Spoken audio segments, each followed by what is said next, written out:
Hello, Ping. We made it. We are back. We are back.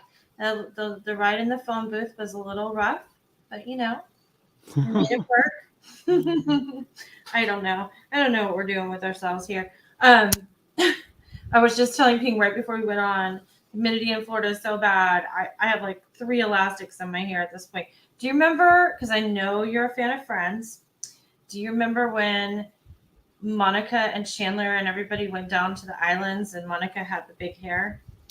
Oh, right. The episode where they go to the Bahamas. I think it was the end of one of the seasons, and Joey's with Charlie. Yeah, for the dinosaur conference. The dinosaur conference. Is that the only reason you remember it?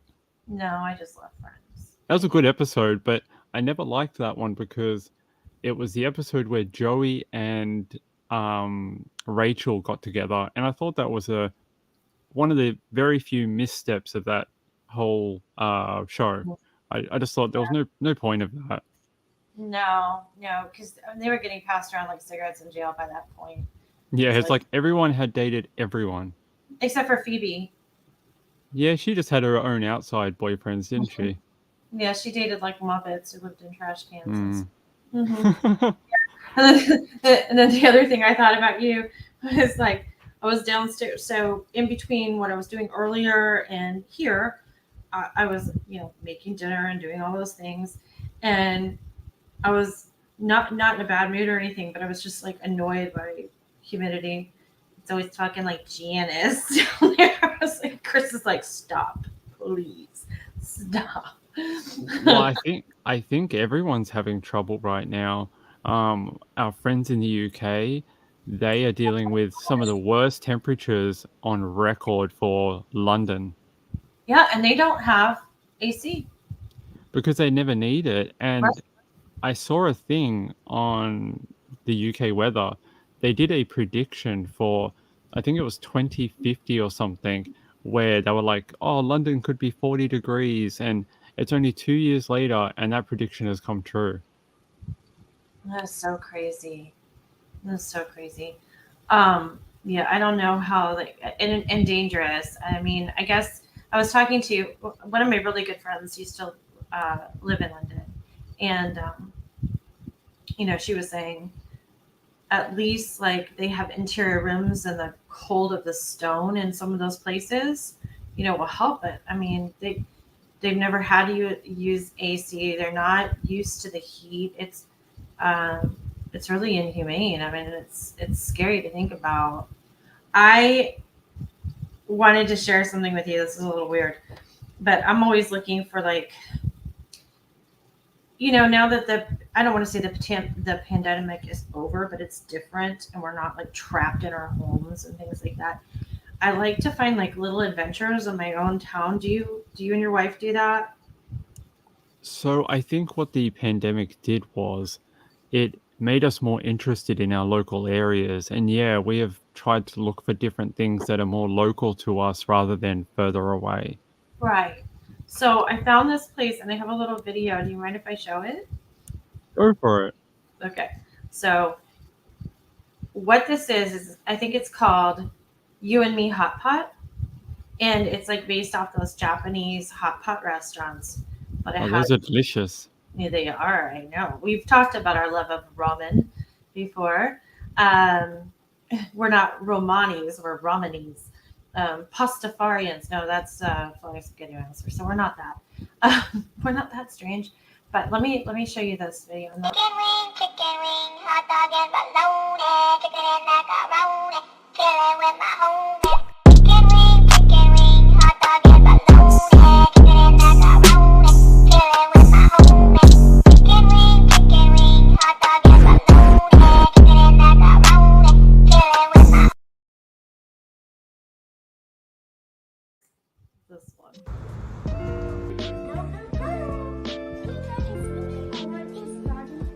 wonderful journey together with you. Get out of the way, please.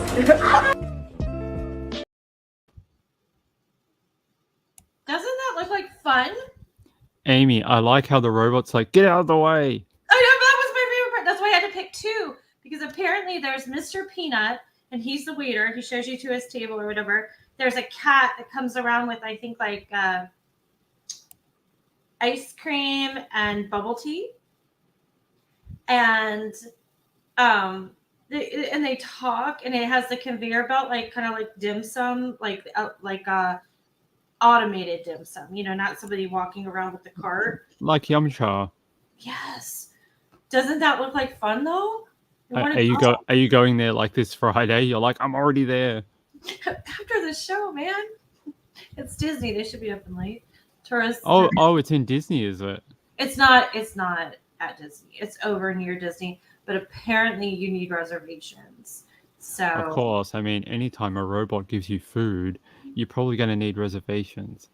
When I was little, my favorite cartoons, and it's not going to be a surprise to you, were the Jetsons, because I have my telescope and I love space, and the Flintstones. And this reminds me of like something I saw in the Jetsons when I was little. It's just. You mean how they always have like made robots type thing? Yeah, Rosie the robot, and like, I guess even just the whole like Tokyo thing, like, how you see Japanese like cleaning products and stuff, and they're always like in the shape of an animal, or they're fun colored, or you know what I mean, like really kind of like Tokidoki type of stuff. I always think about like they had like a little the Flintstones had a little dinosaur under the sink. It was their garbage disposal, like ate all the stuff that went down the drain. I don't know. I just think it's fun. I just think it's super fun, and I think like part of life and is like not to be childish, but not to lose your childlike wonder for things. Does that make sense? I mean, I'm still like that. I'll buy anything that like looks fun or interesting or has a cartoon character on it. I'm in. How's everyone going in the chat? Hello, people. Hello, Tracy, Athena, Terry, Lizatia, Julian, Petunia, Emily, Aussie Helen, good Aussie, and Louise Davison was here earlier, but the time zone in Ireland is not good for those people, so maybe we'll see her on the replay. Yeah, I read that too.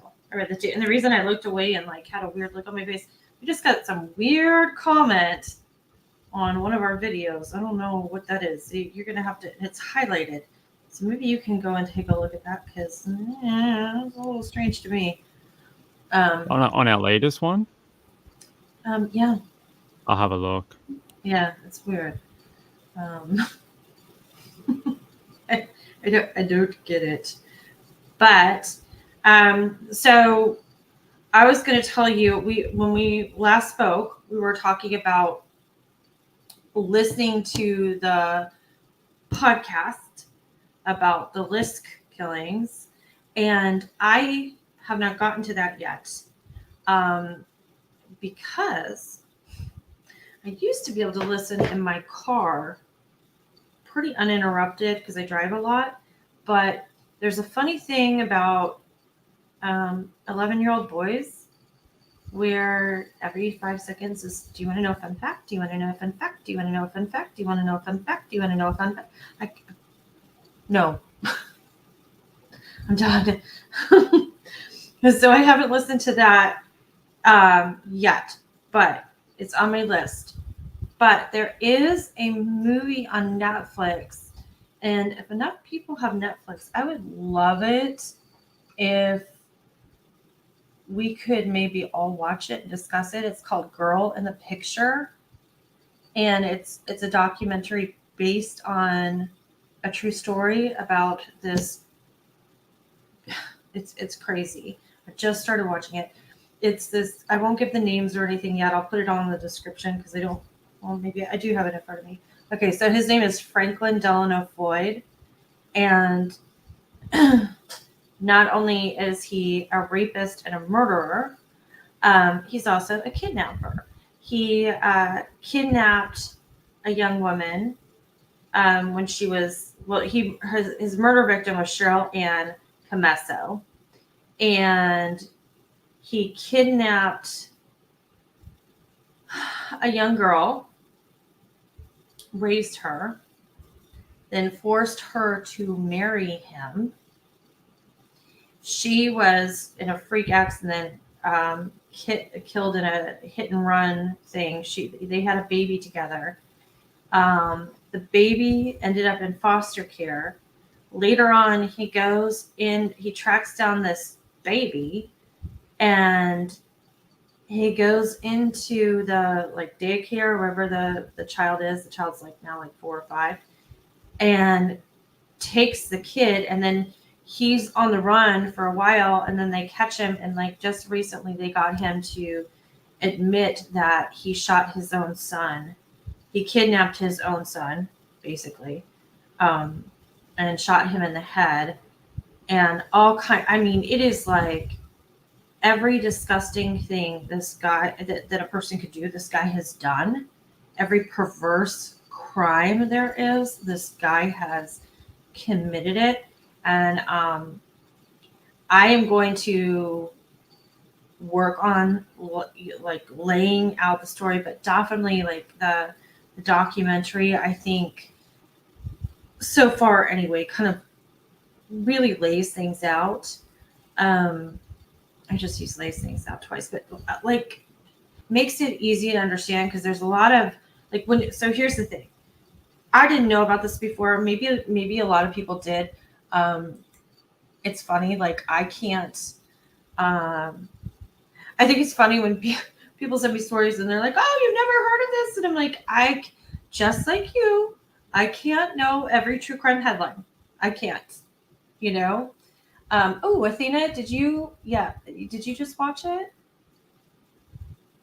Okay. And then yes, it is based on a true story. So, yeah. When I started to try to read it, to put it together myself, it first said like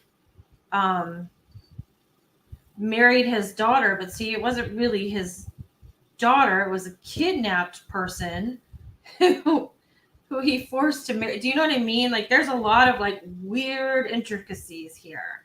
It seems like he committed just about every crime you can against anyone he was involved with, whether it was someone he raised, someone he married, just anyone he could come into contact with. I mean, I think anytime you raise a child and then start a sexual relationship in their adult years, that's just, so far out there. That's bad. Yeah, this is like the hot pot of true crime.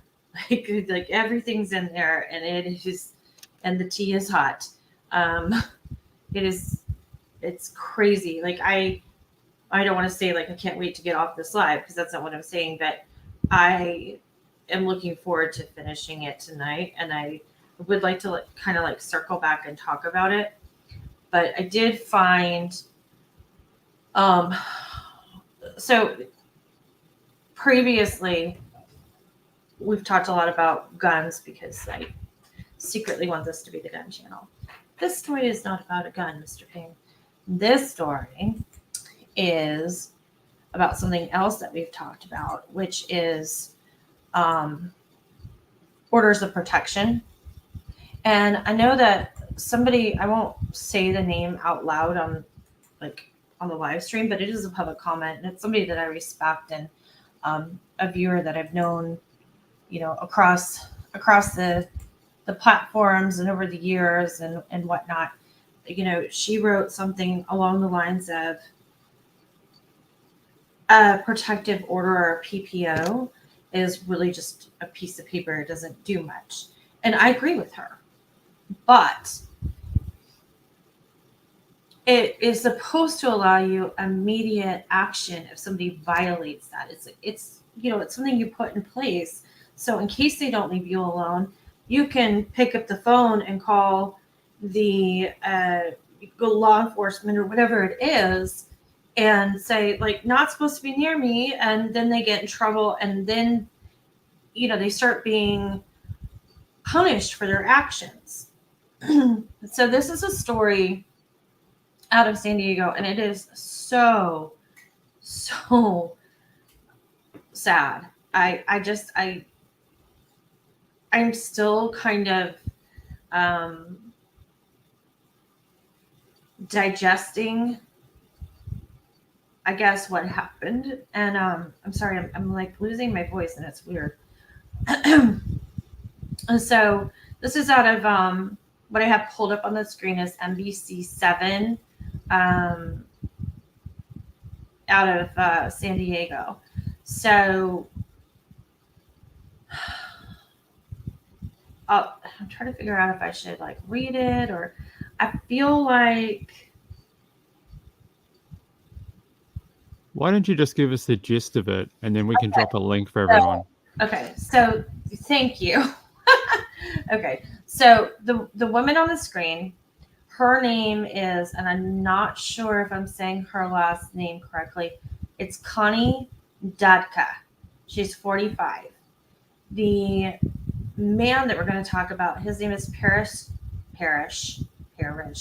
Chambers Jr., and he's 44. He's currently sitting in a jail cell, no bail, awaiting murder. So Connie lives in a little townhouse, and she does some charity work and servicing people with mental health issues. And this guy, Parrish, she met while doing her charity work. And he kind of got attached to her. She's a nice person, but he was crossing the line. And so he had come to her door several times. They'd had some unwanted interactions, a little physical stuff, like, stay away from me type of stuff. And she eventually gets an order of protection. So here's how this plays out. On Tuesday, June 14th, around 7 o'clock at night, somebody, they're calling Sally, and I believe it's because she's underage. She's a young girl. She calls 911 and reports a man banging on Connie's door and screaming. At 7:04, a second caller reports a man is yelling at passerbys. At 7:16, Sally's mom calls 911, reports her daughter is home alone and afraid because of activity going on outside of Connie's apartment. That's 3 calls, okay? 7:25, another person calls 911 saying a man is pulling on an electrical box carrying a bottle outside Connie's apartment. That's 4. 7:32, Sally calls 911 for the second time and says man is still in the area yelling. She's scared. 7:46, Sally's father calls 911 asking about why haven't the police responded? It's now been 46 minutes since they called, and there's been 1, 2, 3, 4, 5, 6 phone calls. At 7:51, Sally calls 911 for the third time asking about the delay and says the man is now banging on Connie's door. At 8 o'clock, it's now been an hour, Sally says the man breaks into Connie's condo and she hears a physical fight inside. He climbed up the wall of her townhouse, smashed in her sliding glass door, and Sally can hear Connie basically fighting for her life. Okay. And it's been an hour since the first police call, or first call to the police. At 8:02, another neighbor named Michelle calls 911 to report that she saw a man climb up a wall, break a sliding glass door, and go inside Connie's condo. At 8:03, event time changed from disturbing the peace to disturbing the peace with violence. Event priority changed from 2 to 1. So now, based on the number of calls and that this Parrish guy has broken the window, they've elevated the call. So let's see. At 8:05, Sally is still on the phone with 911 and tells them she thought the man had a weapon because he had something in his pocket that he was waving around. At 8:08, another person calls 911 to report he saw a man break a window and go inside the condo and believes he is still inside the condo. At 8:09, police began staging at a nearby post office to coordinate their response. At 8:40, this is an hour and 40 minutes after the first call, Michelle calls 911 again, asking about the delay, and says she believes that the man is still inside of Connie's condominium. At 8:41, police begin to head over to the condominium. At 8:47, police arrive at Connie's condo. They knock on the door, call her phone, and look for her vehicle. At 9:03, police tell dispatch they will be clearing from the location as they were unable to make contact. I mean, I can't with this. At 9:19, police tell dispatch they didn't hear any noise or see any movement inside. They say a neighbor they spoke with didn't hear any physical fights in the condo, had not seen Connie, and didn't know if she was actually inside. So officers leave the scene. At 9:41, which is now 2 hours and 41 minutes since the initial 911 call, Michelle calls 911 and asks to speak to officers who responded earlier and wants to know why they didn't force their way into the condo. Michelle is mad. Michelle, the neighbor, is not having it. At 10:32, one of the sergeant who responds calls Michelle back. She says she told her the reason they didn't go in was because the description of the man from the callers matched the description of a man who lives there. So he broke into his own house, essentially. I'm going to tell you something about that in a second. On June 15th, the next day at 8:26 a.m., police say the man went outside and told a neighbor to call the police because Connie was dead inside the condo. At 8:30 a.m., police arrive and find Connie's body. So, a lot of calls. Their response time in San Diego County is supposed to be somewhere around 28 minutes. I mean, obviously, that didn't happen. People are very upset because they think that this was very preventable, and I agree. She had an order of protection, and here's the kicker. Well, there's two things going on here. One, the police believed that the man fitting the description lived in the house because they came out and removed him when he had made his way into her house earlier, stalking her. I mean, it's not even stalking in quotes. He was stalking her. And that's how she got the order of protection. But they didn't remember it correctly. And they didn't look it up. So they're like, oh, he lives there. So we don't know at this point if Connie died right away. Maybe her life could have been saved had they gone in at 10 o'clock at night or 11 o'clock at night when they got around to getting there. But certainly preventable, because when someone calls 911 and reports an address, there should be a way, and I know in a lot of jurisdictions there is a way. I don't know specifically about San Diego County, which bothers me because I know a lot about San Diego County because I just dealt with a big case out there. But you would think that when somebody called and said, like, hey, you know, the lady that lives next door to me, like somebody's up in her balcony breaking her glass or whatever, they would look at the address and be like, crap, they have an order of protection. Like, do you know this person, or does it fit this description or something like, or they'd send somebody out right away, but they didn't. And now she's dead. And it is driving me bananas. The second thing is, what is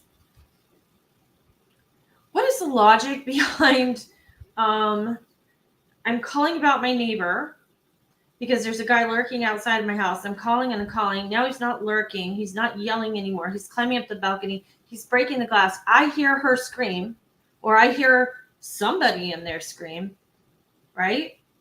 He doesn't come out. He's still in there when the police came. Ping. He was still in the house, and the police say, "Well, we knocked on the door and we called her phone. We looked for a car. We just couldn't make contact." What?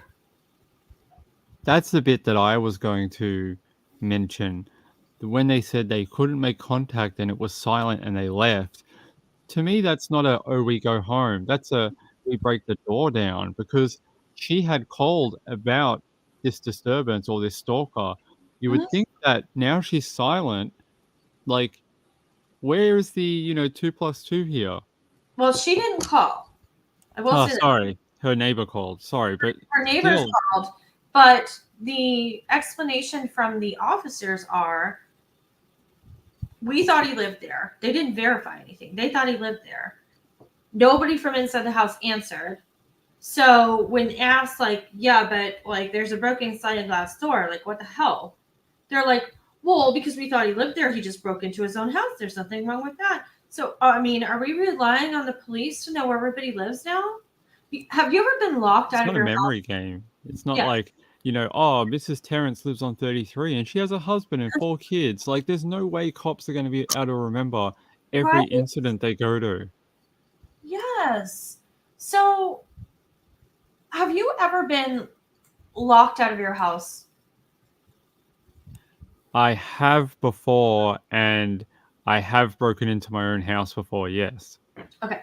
Well, I have been locked out of my house and had to call a locksmith. And when it personally happened to me, my purse was inside, so I didn't have any identification on me. And let me just tell you, I could describe the whole inside of the house. I could say, go get my purse. There's my driver's license. It's this whole thing. Well, see, I can't open the door without the driver's license. I'm like, okay, but it's inside. I'm like, I'm giving you permission to go get it. Yeah, but see, you can't give me permission until I verify that it's your house. And I'm like, okay, well, how do we do this? I'm like, can you go and look at the purse? Like, no, because I'm not allowed to open the door until I verify.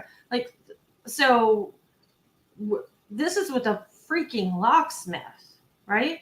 So the police are just assuming they know who lives where? So are you saying the locksmith has higher standards than the police? Yes, in this case. Not all police. I support police, but I don't, and I acknowledge them for a lot of the wonderful things they do to protect and serve. I do, and peacekeeping Me and everything too. else. Nobody mistake that. But I'm an equal opportunity commenter because although I can't unequivocally prove that Connie would still be here today if they had done a number of things differently, I believe that Connie deserved the opportunity to live. I feel like San Diego police have shot people for less than this. If you guys remember a few months ago, they went to a woman's home who apparently was brandishing a knife, but she had retreated back into her home. They kicked down her door and shot her. I mean, she did lunge at them eventually, but it wasn't until they then broke into her bathroom as well where she was hiding. So I feel like there's not a lot of levels here. Like, they're not being very level in their responses. The one where they just shoot someone for like having the knife on them, and another one where a woman's actually could be in danger and they're like, let's go home. We can't hear anything. I Right. mean, you know, Yes, Miss Beaches, this is recent. This is San Diego County, obviously San Diego, California. Well, it's actually another little town, but for all intents and purposes, we'll say San Diego. And she was found deceased in her apartment on June 15th of this year. So only a couple days ago. And, I know it's easy for me to sit up here and Monday morning quarterback, but I feel like I've taken an inventory of things in my head, and I'm like, how many more times can this go wrong? Like, literally, I think there were 11 911 calls. Also, let me see. it just doesn't seem like we're protecting the women in our society. It No. seems like we're, just not giving them the support they need. And I think we need to change some of those things. And men are also in violent relationships, and we just need to get better at recognizing the different signs and maybe helping police recognize them a bit more. I know they're busy. I know they have really difficult jobs, but we're seeing too many of these articles where we're like, oh, woman called police, and then a day later she ended up killed. Yeah. So this is interesting. When the officers were asked why they didn't go into the unit, they said it's because they couldn't verify a disturbance was taking place and they hadn't heard anything or seen anything. That doesn't jive with me either, because there are lots of potential crimes that are reported to law enforcement, right? That law enforcement themselves do not witness, but they do investigate. They want to make sure everybody's okay. My gosh, if you, it doesn't really happen very much anymore, but when you had landlines, if you dropped your phone and it was programmed to dial 911, remember you'd hit button 1 and it would dial somebody. They would call you back and you'd be like, oh, I just dropped the phone or whatever. I'm sorry or whatever. And they're like, oh, we have to send somebody out there just to make sure, just covering our bases, because somebody could be telling you to say that you're okay. So there's Michelle calling. There's 2 other neighbors calling. Sally's calling. Sally's dad is calling. Sally's mom is calling. And that's not enough for you to be like, maybe there's something wrong. There's also something they have for people, and it's called a PAC file. It's a prior activity code, and it's supposed to provide. Sorry, there's a light flashing over here that's driving me crazy. It's supposed to provide police with a history of events that have gone on at an address. So remember when I was saying, if somebody calls 911 and says hey, I'm calling about something on 123 Main Street, the operator, whatever, types in 123 Main Street and she sees all this stuff that's happened there, right? And that helps her prioritize what's going on or give her some context. Well, apparently, for some unbeknownst reason, no one can explain, when Connie's PAC file, or rather the PAC file for the address of Connie, there were 2 problems with it.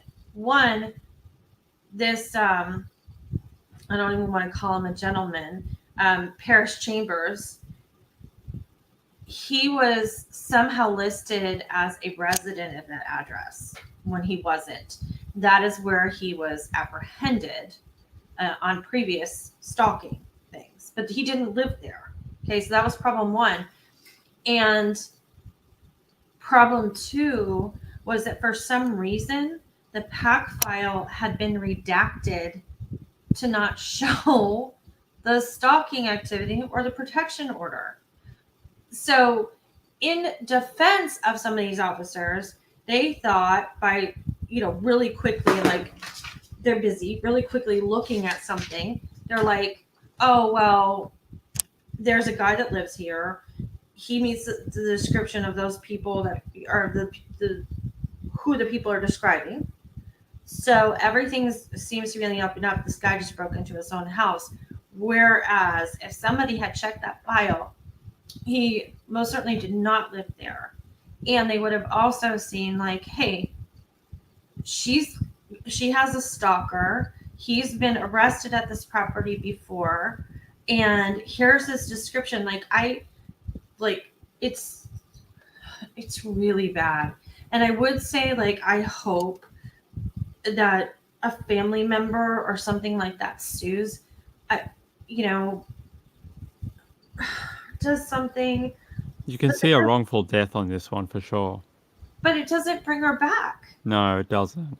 I know that the police are starting to use a new type of software where it looks like a 3D map of the area, and it'll actually come up with little pop-up boxes of past events and photos and videos, so they'll be able to instantly rewatch past interactions at that address. Yeah. Maybe when that kind of stuff is more widespread, it could stop something like this because they'd be able to rewatch what they saw last time.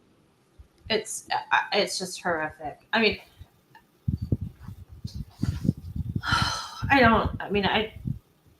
this is so like literally off the cuff because can't talk off the cuff because we don't tell each other what we want to talk about in any way or form. We talk for like 3 minutes before we go on the air, and then it's just how we do it because we like reacting to each other. But so I didn't really know how I was going to process this when I was saying it out loud, but I have to tell you that like I have this very disturbing image of this woman maybe still alive on her floor hearing the police outside and thinking, oh my God, like I'm going to live through this. And then they leave. That's a horrible thought. The one I thought is maybe he was holding her hostage at the time the police came and maybe had a weapon to her throat or her head and saying like, don't make any noise. And I mean, that's just as chilling. So yeah, it's absolutely terrible. So I'm going to keep my eye on this one, and then the other one is super short. I'm not. It'll take me like 2 seconds because there's not much information on it. But there's a resort in Fiji, and there's a really older movie called The Blue Lagoon with Brooke Shields. It was very controversial because she was kind of Lolita-esque, and not really Lolita-esque because her co-star was their same age, but there was like a lot of nudity. Have you heard about that movie? Hey, is this the one where she's like 14 in it and she's nude? Where she's what in it? Where she's naked in the movie? Is that the right one where her mother actually signed her up for it when she was underage and it had nudity in the movie? And that's kind of how she got known in a way when she was younger. Yes, that's exactly the one. Okay, so I'm not going to go in deep to this because there's really not a whole lot to say. So this husband and wife, they're out of Tennessee. They got married in February. They had a very small but very nice like reception with close family and friends. Not a lot of people, like his friends didn't really know her and her friends really didn't know him because they had kind of like a whirlwind romance type of thing. And they had planned on going on their honeymoon in July, which they did. And they went to this resort where the Blue Lagoon was filmed. And this resort is very exclusive. There are only like 14 bungalows in the whole place, private beaches, all that stuff. And it's a place where like movie stars go to travel. Like, well, I think I read like Jessica Simpson and Nick Lachey when they were married were there, but like other people as well. It's exclusive, it's expensive, it's private, it's high class. It's natural Fiji, and it's supposed to be beautiful. So they leave on honeymoon, and she's telling everybody how excited and this is the trip of a lifetime or whatever. And they're only there like 2 days, and the staff at the resort finds her dead in the hotel room. They are not saying how she died. The only thing that's out there is that there was an incident at the hotel. The husband was nowhere to be found.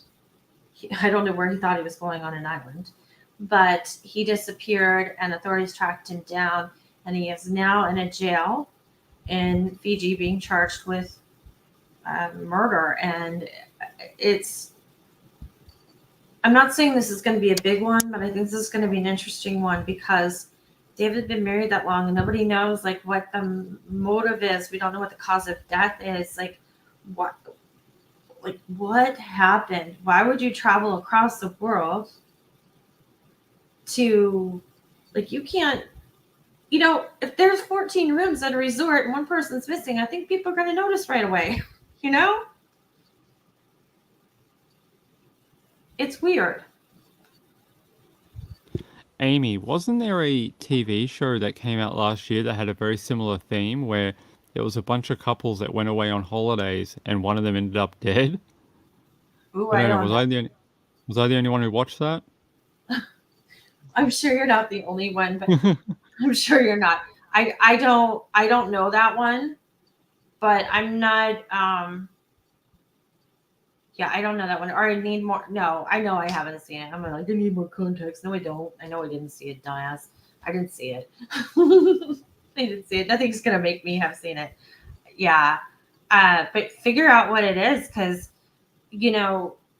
there's several cases, and you already know this, and the listeners already know this. Our friends already know this. I don't want to say listeners. It sounds so like, our friends already know this.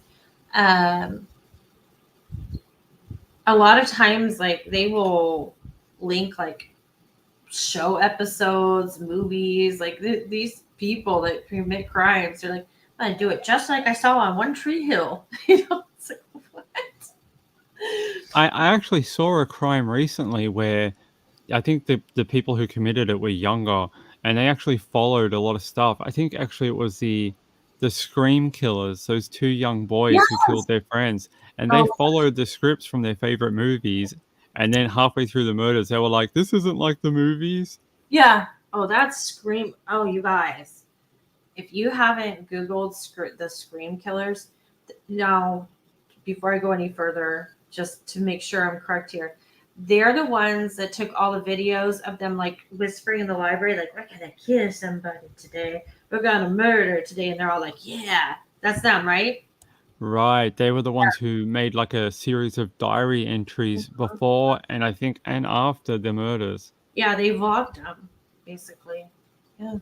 They're driving in the car and they're like, I'm making up the names because I don't remember, but they're like, Heather is at the house with Mike, and we went and watched movies with them. And they're like, but we said we were going to the bathroom, and one of us unlocked the basement door, and now we're going to go back and kill him once Mike leaves.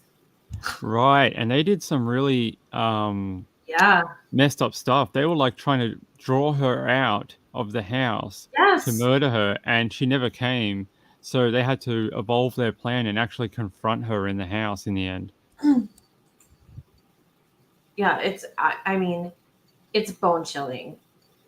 It's as much as I talk about things like this and follow trials and watch documentaries, like I'm sure you do, I still have like, there's certain ones I can't watch because it's weird what you will find unacceptable to watch when you're immersed in this. You know what I mean? I Like still have Travis Alexander's final photo like etched into my head like it was burned there. And not that his murder was particularly graphic or anything, but it was just cruel. And I think his photo of when he's looking at that camera, it's almost like, I know I'm dying. Why is this happening? See, I think it is very graphic. They have that photo of him. He's got his hands on the sink. He's leaning over the sink and he's looking at himself in the mirror. He's obviously looking at, because we're talking about Jodi Arias, who murdered her boyfriend, Travis Alexander. They were not in a relationship that was publicized. They were kind of like a friends with benefits thing. There's a lot of confusion about what went on there, but regardless, it doesn't matter. She murdered him, and she did it by telling another gentleman that she was coming to visit him and stopping like halfway to kill her ex-boyfriend, basically. But he is standing at that sink, and that blood is like black, dark, like from the bowels of your body blood. It looked like liver blood. Yeah. Yes. I mean, he was actively dying in that photo, and it's horrible. For me, like, I forgot what the name of the movie is. I think it's called My Friend Dahmer. I can't watch anything on Jeffrey Dahmer. I have a thing about blood on teeth that is. I can't do it. I can't watch a vampire film. I can't read a vampire book. I don't want to read any vampire murders. I don't want to read about ritualistic blood drinking. I don't want to cannibals. Any of that. I cannot do it. That's like my boundary there. Like, and it's so funny because I'll sit there sometimes and I'll think, well, tonight's the night. I'm going to watch that movie. And I turn it on and then I'm like, no, it goes off right away. So, yeah. Yeah. I just want to address what Swift as has mentioned. Will I touch on the Lynn Dawson case? Is that something you guys would be interested in hearing about? It's a very long case, and it's actually in trial right now in Australia. For people who don't know, it's about a man who his wife went missing, basically, but he also had a what would you call her? Like a young student that he started a predatory slash maybe not, maybe yes relationship with, Mm-hmm. and moved her into the family home originally as a nanny, but then became his like love interest. I'm So interested. And there's a Lifetime movie very similar to that back in the 90s. is there? What's that one called? I think it's called The Babysitter Oh yes, I know that one. with, oh my gosh, Felicity. What is her real name? Oh, you mean the actress who played Felicity? Oh, I Yeah. have no idea. Carrie Russell, I think. That might be it. Yeah. Yeah. I love, I mean, I'm in. I'm totally in. All right. Well, I can do a case roundup of Lynn Dawson maybe on Thursday. Yeah. So, by the way, since you're bringing up Thursday, we have decided we're going to go live 2 days a week. We're committing to that. There may be more down the line, but right now that's like what our schedules can accommodate. So Tuesday and Thursday, we haven't really set on the time yet. It's hard, and I'm going to be honest with you. I think because we don't have good analytics. We don't have until we've been doing this for like a month or two. We need to collect enough data to figure out what the best time is. So it's going to flip around a little bit. So if you don't catch us on the live, catch us on the replay. And leave us a comment about what you liked and what you didn't like, and that'll help us improve and shape the show as we go along as well. Definitely. Because although Athena, she's like, yeah, that's like 12 Lifetime movies. Yeah, it is. Meaning Lynn Dawson, is that? Yeah, Lynn Dawson. So yeah, if you're willing to do that, I think that's exciting, and I would love to hear about that. We need more, kind of crossover. We don't just have to talk about everything, here. Well, I have a weird Australian case that it's only going to take a couple of minutes, and I just want to give everyone a bit of a picture, a bit of a mental image. If you saw a woman who had fallen from a cliff down into a ravine and her clothes were on backwards, would you think that was suspicious? Not if I was a San Diego cop. Well, I'm going to tell you that that's exactly what happened this week in Australia, in Sydney, in Ku-ring-gai. A woman's body was found at the bottom of a ravine and her clothes were on backwards, and originally police said it was a suspicious murder. But the police have come out today and said it is no longer a suspicious murder, and it is actually just a case of misadventure. So I want to know how she got her clothes on backwards. Yeah, I mean, do you fall and they get caught or something, or? Yeah, they blow off of you, and then when they come back down, they twist it around in the wind. I mean, that's a little weird. I thought maybe she got snagged on something rolling down the cliff, and maybe it turned them around, but that would only be like maybe your shirt or your pants. It wouldn't be. Well, how would you do your pants? Your legs are in there. So I don't know. I'm sorry. How would you do your pants? Your legs are in there. It's weird, right? It is Unless very the only weird. thing I could think of is that maybe she was like having a schizophrenic episode or something, and she put her clothes on backwards and then committed, loss of living. That's super, super weird. So are they just not going to investigate it anymore? They're just like, oh, well. They're saying that it's no longer a suspicious death, and I think I can tell you the exact wording. Hold on. Please They do. are. Yes, a post-mortem examination found she likely died as a result of misadventure. Okay. Misadventure with a murderer, or like Right? I mean, can you look up the definition of misadventure? Because I never really worried about those too much, but I might be changing, I don't know. I do have a name. There was no name when I checked this an hour ago, but there is a name now. Her name is Janet James, 47. Her body was found in bushland in North Warunga on Sydney's North Shore. That is crazy. I yeah, Google misadventure. Okay. Just because my little sassy pants. Yes. Okay. I mean, I get maybe underwear or a shirt, but Yeah. like everything you're wearing, how does that work? Well, I mean, okay. When you first said underwear, I was like, what? But no, I get it. Like you originally like put it on backwards in the morning and you just messed up. Right. Whatever. Misadventure. An unfortunate incident. A mishap. I think that's a little bit more than a mishap. Kissing a crocodile. Yes. What is an example of a misadventure? Misadventure is a legally defined manner of death. Oh, interesting. Did you know that? No. What is it? What can you say that again? It says misadventure is a legally defined manner of death, a way by which an actual cause of death, trauma, exposure, etc., was allowed to occur. For example, a death caused by an illicit drug overdose may be ruled a death by misadventure as the user took the risk of drug usage voluntarily. Wow.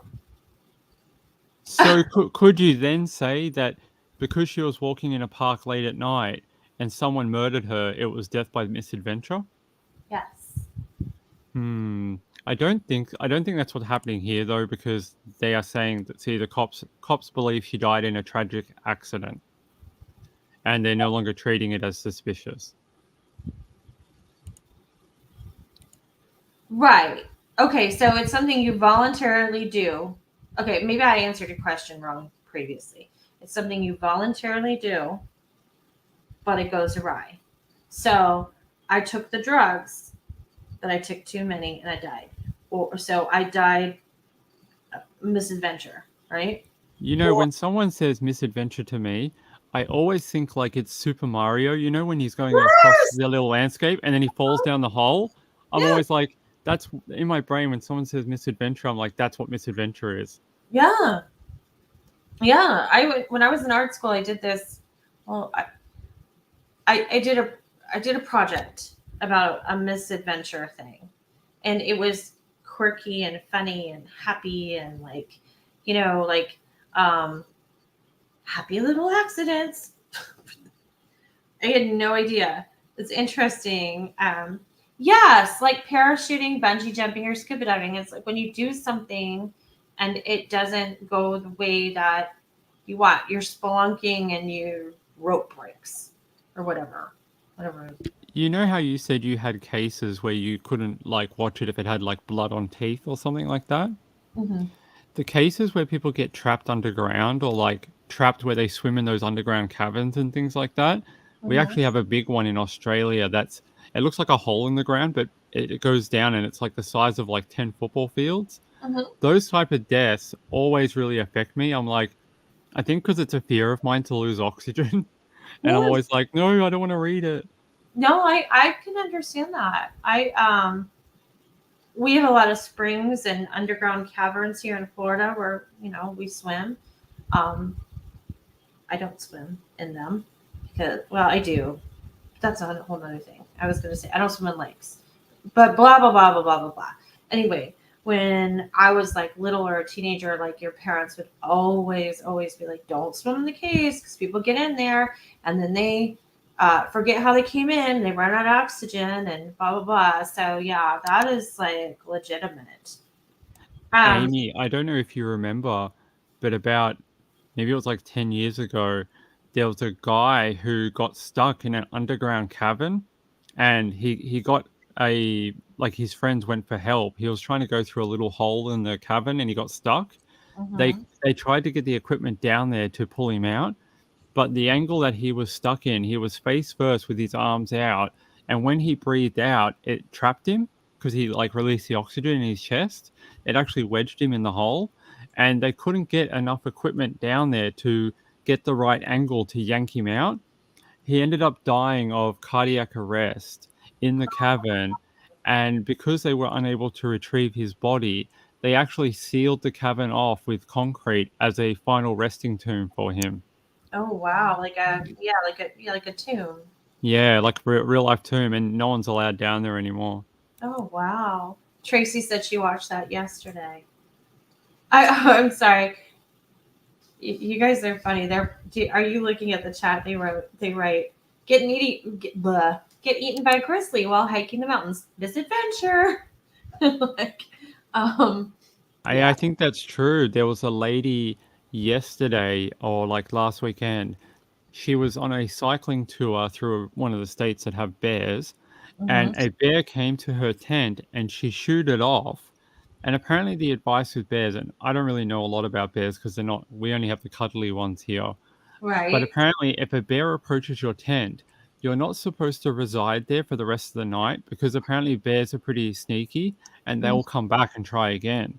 Well, this bear did come back 3 hours later and killed her, severed her spinal column, and yeah, killed the woman. Oh my god. I mean, I don't want to. I mean, it's true crime, but like usually we talk more like narratives and things like that. But um, I don't know why this came up as a subject of conversation, but like at some point, like Tracy, at some point, I remember somebody asked me like, what would be the worst, what way to die? And I remember thinking it would be like stabbing because it's so personal and so slow and so painful. But like, my God, being eaten by a wild animal. Oh, Eaten by a wild animal has to be like top number one because yeah. in that situation, how would your mind process that? It's like, I'm dying and being eaten alive by an animal, like that man who was killed by the great white in Sydney. I Yes. mean, what is your mental thought through that? I, I guess I hope that our bodies are like beautifully designed. I mean, like it's just incredible when you think about it, and just our brains alone. I always like in our brain, our brains are modeled, or sorry, our computers are modeled after our brains, and the way we process, the storage, everything like that. I'm imagining that hopefully our brain has something where it's almost like a firewall or something, and you don't process it.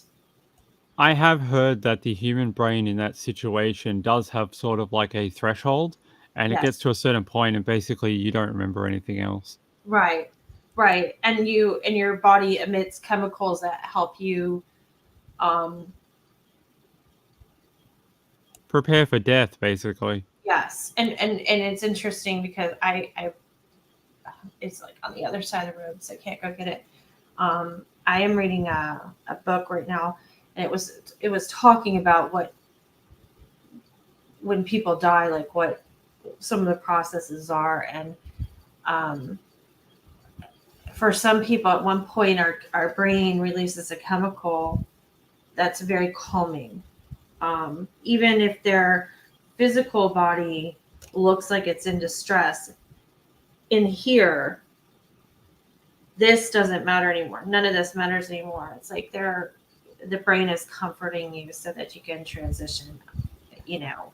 Apparently, it's a form of like similar to oxytocin.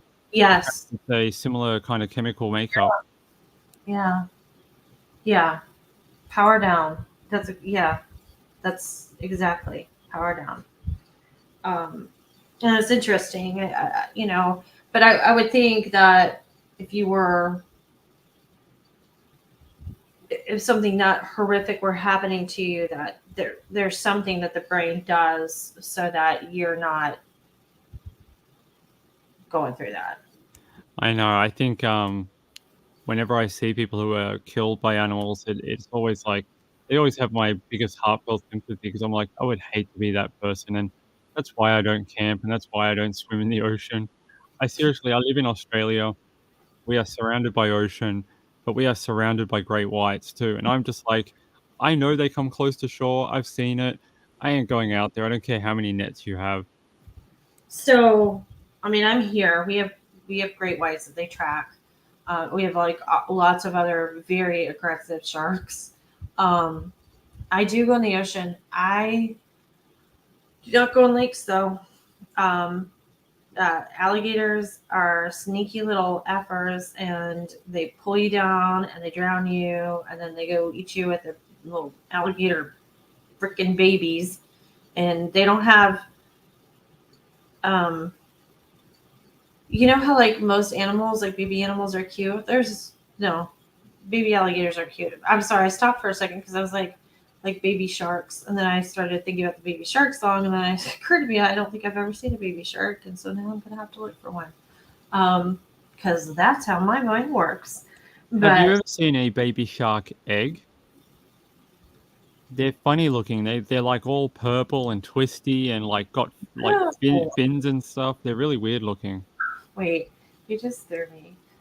Wait, hold on, because I feel like the biggest dummy right now. Hold on, one second. Oh my gosh. I thought sharks were mammals. No, they lay eggs. I did not know that. And I should. They don't produce milk. They don't have hair. They're cold blooded. Like, duh. But wait, it says some shark species give live birth. Oh, really? I know that in Australia, I've seen the shark eggs on the beach. I kind of figured they were all like that, but maybe there are some that give to There live are birth. there are some. They are not mammals. Apparently, I'm not the only person that had this like thing because there's a lot. But yeah, they're Mammal is warm-blooded, right. right? Yeah, but And there are Wow. Because when you said shark egg, I was like, what? Hey, Sammy, glad you joined us. Oh yeah, stingray barbs are hard. We do this thing here. We call it the shuffle. When you go into the ocean, you have to shuffle your feet like an old woman dancing. Yeah, yeah. And it's to scare the stingrays away so you don't get hit by the barbs. That's crazy. I thought they were mammals too. So the egg has fins. Like I'm with Athena. The egg has fins. Fins. it has like these like it's in a spiral pattern, and the spirals that go around have sort of like a fin that goes around the spiral with it. What? All right. Tell me what to Google. I'm going to Google this right now. Do I just Google shark egg? Or is there a particular kind of shark? Yeah, just Google shark egg. It'll come up. They're purple. Hold on. Oh my god, these are kind of nasty. Oh, this can't be what I'm looking for. Yeah, that's it. Those are it. The ones that kind of look long, they're it. Can you see my screen? Yeah, I can see it. So the ones the one that's below the one with the little shark, 3 to the left, That's This? no 2 more over. Yeah, that one. This one? Yeah, that little thing he's got. No, the one you had before. Oh, this one? The one with the little tiny guppy shark. Oh. Can you see him? He's got like a little purple thing near his mouth.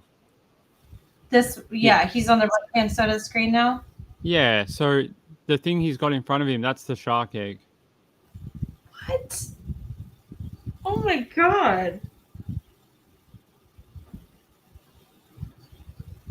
Oh. You find them on the beach here all the time. They're like, oh my, so that's like, okay, that's really weird. That's some creepy pasta over there. But these are like little, I don't know what these are. Like these are like little killer squash raviolis. Like they're just raviolis waiting to be killer raviolis waiting to hatch. It looks like something from Alien that's going to burst out and eat your face. Oh my god, these are hanging in sacks. That is, I can't. Oh, I gotta get. No, I can't watch this anymore. This is disgusting. Holy, I'm about to start saying some bad words. Yuck. That's fascinating, though. Ugh. Here you go. Nature Adventure with Ping. Did you read what Miss Peaches wrote? Because I love it. She said, hold on, why won't it show? Comment to Aimee and Ping. You asked for feedback on show for future plans. This is like a good friends discussing these things around the table. Serious subject, but humor allowed, respectfully shared. If that's what we're giving you, then we are fulfilling our mission. Because we are happy. Yes, because that was the concept behind this. Was not to like preach things to people, not to talk down to people, and to just kind of hang out and talk, because we have some really good conversations on the phone. And the longer we do this, I think the more that this will replicate when Ping and I talk on Discord to each other. And I'm glad that you can join us for that conversation. And I don't know if I said it here or somewhere else, but I mean, it's baby steps and it's layers. That's how you build. You have to have a strong foundation. But I think that at some point, we may do a Discord channel for this too, so that we can all talk. I think that would be really fun. That'd be great. I think it'd be nice to be able to talk to people, because sometimes we only get to see you for a couple of hours a day on the shows we see you on. And then it's like, oh, we have to wait 24 hours before we see everyone again. Yeah. So that'd be nice. Yeah, and just be able to check in between and do like questions, or, you know, like, what do you guys think about this story, or what do you want to talk about? It's hard too sometimes, like, to figure out always with writing. It's tone and context and things like that. So, you're so sweet, Tracy L. Tracy L is my. And we're trying to give you something a bit different than you to get maybe somewhere else, because you can go to 100 channels and get like play-by-play of different cases from the day, and that's not what we're trying to give you. We're trying to give you somewhere where you can relax and kind of chat and not feel so stressed out with crime and that, but still learn about crime and stuff. Right. And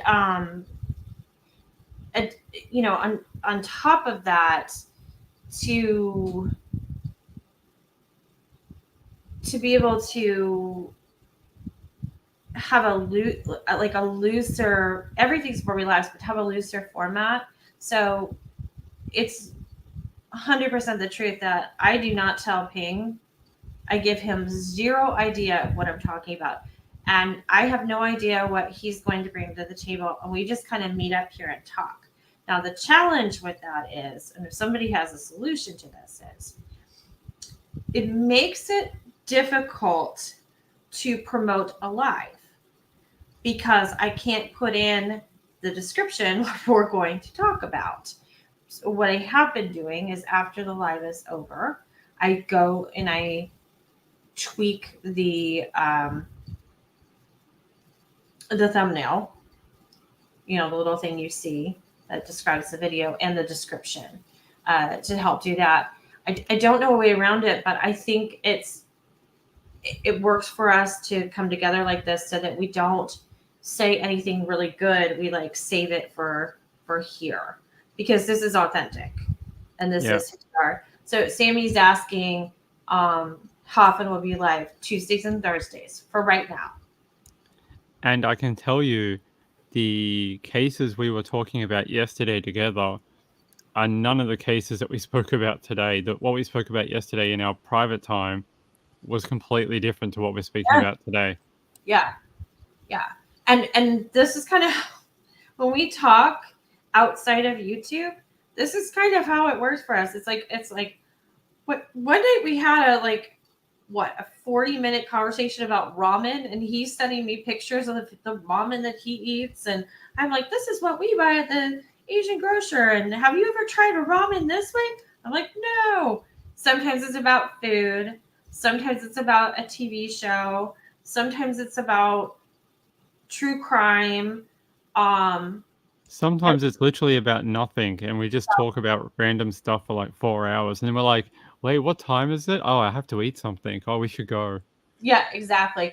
Or, it's like 5 a.m. and my husband gets up and he's like, hey, Pink, because he's used to it now. It doesn't happen that often that Chris gets up when you're on the phone, but a couple times, like, didn't we, one night, the three of us were like kind of talking a little bit about. Yeah, that one night Chris was up with you, and I don't know, he was asking me stuff about Australia, and I don't know, we're just chatting. Yeah. So, yeah, because I think we had just had some friends come back from Bondi. So, they kind of like, their pictures and everything. We were like majorly jealous. But, it's getting a little late. So I think we're going to wrap up in a minute. There's so many live shows on a Tuesday. I think, we've had Kresha on earlier, or she might be still on now. I know she's had a bit of a hard day today. We send our love to her, by the way. Absolutely. I think maybe Jen's even on tonight. I'm not sure. You were on earlier. There's, so many people. Yeah. But again, thank you for, being here live. If you like what you hear, please hit the subscribe button. We really appreciate it. The other thing that would help us is if you could leave a comment on the video. And again, just any feedback you want to provide to us or something that you'd like us to talk about. I will say that Ping and I had a pretty good conversation yesterday about, I think daily or every other day, we kind of sit and we think like what the possibilities for this are. So with the exception of some things that are political, which I will never step in that arena, or anything with racism, I'm not, I just, it's way too close and emotional. And so I probably won't do that. But anything else, like, I think we have looser boundaries, and we will, the nights that we discuss things that are like more serious and more triggering for people, we will definitely make, not just make an effort. We will warn you ahead of time. That might be a night where we say, like, this is kind of what we're going to talk about tonight. So that's not your jam. Like, just don't come tonight. Don't hang out tonight and come back the next time. Yeah, there's a couple we have coming up that might be like that. I know we have one on Lisk in the books that's coming up. Mm-hmm. And we have another one that I'm still working on the premise for it. And that might be a week or two away. Mm-hmm.